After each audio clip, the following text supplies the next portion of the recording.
Ako. Hi, ako si Kiana, 18 taong gulang.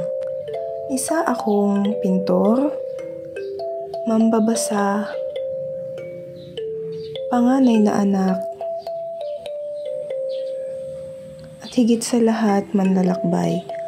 At mula sa mga kakilanlan ko na ito, marami na akong naging karanasan sa buhay na siyang nagbigay linaw kung bakit ako nasa mundong ito.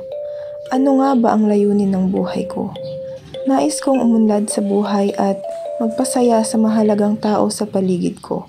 Kaibigan man, ang aking sarili,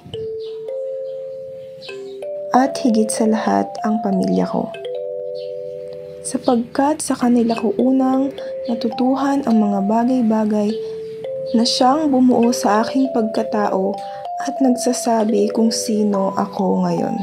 Magandang buhay.